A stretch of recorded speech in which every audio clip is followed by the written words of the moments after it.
Cosmetic और plastic surgery जब बिगड़ जाती है तो चेहरे की क्या हालत होती है, जरा इन वीडियो क्लिप्स को देखिए। कितने बदसूरत हो जाते हैं ये लोग जब कॉस्मेटिक सर्जरी और प्लास्टिक सर्जरी गलत हो जाती है, चेहरे खराब हो जाते हैं। अरे आप छोड़िए, बड़ी बड़ी हीरोइनों के चेहरे खराब हो गए, बदसूरत हो गए ऐसी ही कॉस्मेटिक और प्लास्टिक सर्जरी की गलती से। लेकिन क्या करें, खूबसूरत दिखने के महंगे हथियार बन गए हैं ये कॉस्मेटिक और प्लास्टिक सर्जरी। किसी को अपने ब्रेस्ट बड़े कराने हैं तो किसी को अपने हिप्स बड़े कराने हैं, किसी को होंठ बड़े कराने हैं तो किसी को चेहरा डिफाइन करना है, पता नहीं क्या क्या करना चाहते हैं। ऊपर वाले की कुदरत पर तो किसी को विश्वास रह ही नहीं क्या, सब मैन मेड चाहिए, चिकना और प्लास्टिक। तो भैया ये जो कॉस्मेटिक और प्लास्टिक सर्जरी है ये खूबसूरत दिखने के महंगे हथियार है। ये खूबसूरत हथियार घातक होने के साथ साथ आपकी नेचुरल ब्यूटी को आपके चेहरे, आपके शरीर, आपकी रूह से खींचने में सक्षम है और आपको इस बात का एहसास तक नहीं होगा। खूबसूरत दिखना तो सभी का अरमान होता है, खासकर लड़कियों का। अट्रैक्टिव दिखने के लिए लड़कियां महंगे से महंगे कॉस्मेटिक का इस्तेमाल करती हैं, मेकअप का इस्तेमाल करती हैं। चेहरे पर तरह तरह की सर्जरीज करवाने पे भी आजकल की लड़कियां हिचक नहीं रही। जिनके पास पैसे हैं, जिनके पास नहीं है, उधार लेके करवा रही है, लेकिन करवा रही है ताकि इनमें हीरोइनों जैसे लुक्स आ सके। लेकिन अफसोस, इतनी महंगी सर्जरीज करवाने के बाद भी इनके लुक में कई बार बदलाव आते ही नहीं है या तो फिर कुछ गलत हो जाता है। आज के इस वीडियो में हम आपको ऐसे लोगों से मिलवाने जा रहे हैं जिनकी सर्जरी देखने के बाद आपको समझ में आ जाएगा कि भैया जैसा ऊपर वाले ने बनाया है वही सबसे बेहतर है। उस पर कोई कॉस्मेटिक, कोई प्लास्टिक चढ़ाने की कोशिश ना करें, नहीं तो जिंदगी बद से बदतर हो सकती है। सबसे पहले मिलाते हैं आपको सिलोए खान, ब्रिटिश रियलिटी शो द्वारा झटपट नाम कमाने वाली एक सेलिब्रिटी से। सिलोए खान ने साल 2010 में एक्स फैक्टर के लिए ऑडिशन दिया था, लेकिन नशे में धुत होकर आने के कारण शो वालों ने उन्हें बाहर का रास्ता दिखा दिया था। इसके बाद सिलोए कुछ सालों के लिए पब्लिक से दूर हो गई थी।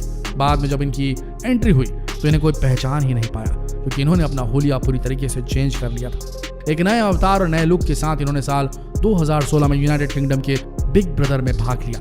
अब तक हमने आपको प्लास्टिक सर्जरी करवाने वाले जितने भी लोगों के बारे में बताया, उन्हें सबको सर्जरी के बाद थोड़ी बहुत प्रॉब्लम हुई थी। लेकिन सिलोए का एक्सपीरियंस काफी खतरनाक रहा, क्योंकि सिलोए ने पैसे बचाने के चक्कर में इंस्टाग्राम पर मिले एक ट्रेनी सर्जन से, ट्रेनिंग ले रहा था वो सर्जन है ना, तो उस ट्रेनी सर्जन से कांटेक्ट कर उससे अपनी नाक की सर्जरी करवा डाली। इस ट्रेनी सर्जन ने उनकी नाक की ऐसी हालत कर दी जिसके कारण सिलोए सांस भी नहीं ले पा रही थी, उनकी जान बचाना भी मुश्किल हो गया था। इस गलत सर्जरी की वजह से कुछ समय के लिए उन्हें सांस लेने में न सिर्फ दिक्कत आ रही थी, बल्कि उनकी सेंस ऑफ स्मेल, सूंघने की क्षमता भी खत्म हो गई थी। इस प्रॉब्लम को ठीक करने के लिए उन्हें दोबारा अपनी नाक की सर्जरी करवानी पड़ी, लेकिन अब ओरिजिनल कहाँ आने वाला था, जो भी था वो आर्टिफिशियल ही बचा था। तो शॉर्टकट से फेमस होने के चक्कर में लोग जो इस किस्म की हरकतें करते हैं वो बेहद ज्यादा गलत रास्ते पे होती हैं और उनकी जिंदगी को मुश्किल में डाल सकती हैं। समझ लीजिए इस बात को। आगे बढ़ते हैं, अगली सेलिब्रिटी से मिलाते हैं सल्जो सेंटेबनेस। ये जो शख्स हैं सल्जो, इन्हें भी बचपन में डॉल से खेलना काफी पसंद था। सल्जो से उनकी फैमिली अक्सर ये कहा करती थी कि वो एक क्वीन डॉल जैसे दिखते हैं। अपने परिवार की इन्हीं बातों से उनके मन में डॉल की तरह दिखने का ख्याल आ गया। महज 16 साल की उम्र में एक मॉडलिंग कॉन्टेस्ट जीतने के बाद उन्होंने अपनी पहली सर्जरी करवाई और इसके बाद से उन्होंने कम से कम 4 और सर्जरीज करवाई। अपने नाक के अलावा इन्होंने अपने चेस्ट पर सिलिकॉन इम्प्लांट्स भी लगवाए। सल्जो प्लास्टिक सर्जरी को लेकर ब्राजील में इतने ज्यादा मशहूर हो गए कि किसी भी जगह गेस्ट अपीयरेंस करने के लिए वो 12 लाख रुपए चार्ज तक करने लगे। मतलब लोगों में भी इन कॉस्मेटिक सेलिब्रिटीज का बड़ा चलन है। सोचने वाली बात है, 12 लाख रुपए दे रहे हैं लोग, आइए और नुमाइश कीजिए अपने प्लास्टिक का। सोचिए जरा। आगे चलकर इन्होंने खुद की साल्जो डॉल भी लॉन्च कर दी। सपना पूरा हो गया इनको तो बताइए। मगर अफसोस की बात है कि जून 2015 में इनकी डेथ ब्लड कैंसर की वजह से हो गई। भैया इस किस्म की चीजें होती है, भले ही ब्लड कैंसर की वजह से इनकी डेथ हुई हो, लेकिन इस तरीके से फेम पाना आर्टिफिशियल ब्यूटी से कहीं से भी सही नहीं लगता। आपका क्या मानना है? आगे बढ़ते हैं। अब मिलाते हैं आपको सहफ्ताबाद से। आप ही बताइए, क्या इस लड़की के चेहरे पर आपको कोई मेजर फॉल्ट दिखाई दे रहा है? हमें तो नहीं लगता। किसी सर्जरी की जरूरत है, पर इंसान के दिमाग का क्या भरोसा। सर्जरी के बाद इन्होंने अपने फेस को काफी भयानक बना लिया। साल 2017 में इनकी पिक्चर इंस्टाग्राम में काफी ज्यादा वायरल हुई, जिससे इनकी अच्छी खासी फैन फॉलोइंग बन गई थी। मगर कुछ लोग उनके इस डरावने लुक से काफी ज्यादा परेशान हो गए थे, जिसके बाद कुछ लोगों ने इनकी कंप्लेंट पुलिस के पास कर दी और अक्टूबर 2019 में उन्हें हिंसा फैलाने, गैर कानूनी काम करने, युवाओं को गुमराह करने के इल्जाम में अरेस्ट भी कर लिया गया। अगर ये जुर्म सही साबित हो गए तो उन्हें 3 माह से लेकर 2 साल तक की जेल भी हो सकती है। तो भैया इस तरीके का जिस तरीके का कल्चर चल रहा है अपने आप को ट्रांसफॉर्म कर देने का, कॉस्मेटिक सर्जरी से अपने आप को एक पूरा ट्रांसफॉर्मेशन दे देने का, अपने आप को एक अलग ही रोल में, अलग कैरेक्टर में ढाल लेना, ये बहुत ही अजीबोगरीब कल्चर चल रहा है। जैसा ऊपर वाले ने बनाया है वैसा रहने में प्रॉब्लम क्या है? क्यों चाहिए आपको इतनी अटेंशन? आगे बढ़ते हैं। अब ब्राजील के रहने वाले रॉड्रिगो एल्स को ही देख लीजिए। 19 साल की उम्र में रॉड्रिगो और उनका पूरा परिवार लंदन आ गया था। बचपन में ही रॉड्रिगो के ग्रैंडफादर ने उन्हें एक बारबी डॉल गिफ्ट दी थी। यहीं से डॉल के प्रति उनका लगाव बढ़ना शुरू हो गया। 17 साल की उम्र में लड़कियों की तरह उनके ब्रेस्ट डेवलप होने लगे और उन्होंने इसे ठीक करवाने के लिए पहली बार प्लास्टिक सर्जरी करवाई। वैसी सर्जरी तक तो बात ठीक थी, लेकिन सर्जरी के बाद अब रॉड्रिगो को अपनी नाक पसंद नहीं आ रही थी। उनकी नाक को देखकर रॉड्रिगो के फैमिली वाले उनका मजाक उड़ाया करते थे। इसके बाद उन्होंने अपनी नाक की भी सर्जरी करवाई।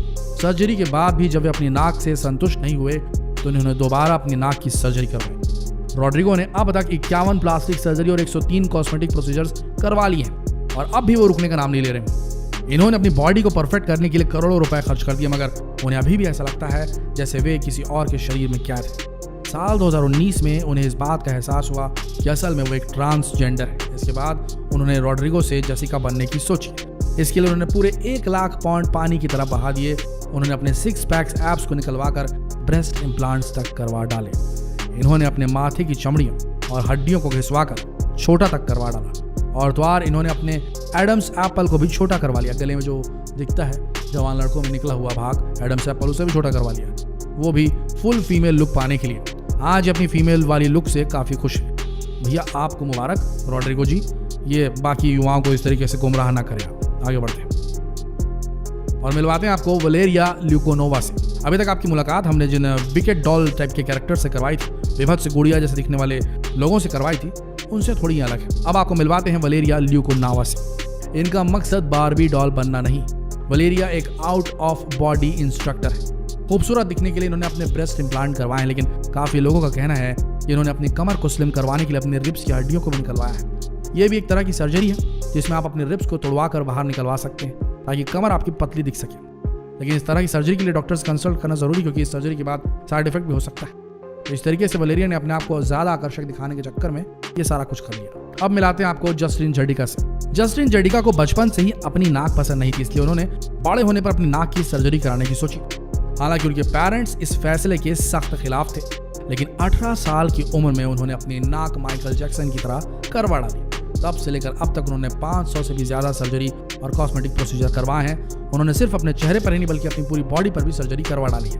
अलग किस्म की सनक रहती है लोगों को, उनमें से ये शख्स भी थे। आगे बढ़ते हैं। मारिको गेल्टी। मारिको ने जब 17 साल की उम्र में एक्टर बनने का इरादा किया तो वो ये जानकर काफ़ी अपसेट हुए कि लोग उन्हें खूबसूरत नहीं समझते।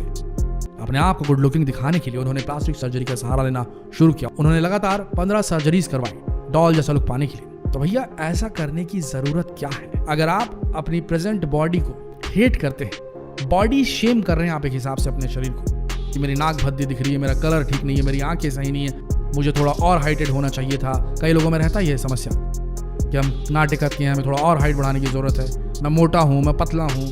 अगर आप बॉडी शेमिंग करेंगे तो आपके अंदर कॉन्फिडेंस कभी डेवलप नहीं हो पाएगा। कॉन्फिडेंस अंदर से आता है, आप कैसे दिखते हैं उससे महज 10 से 15% का कॉन्फिडेंस आपको आएगा।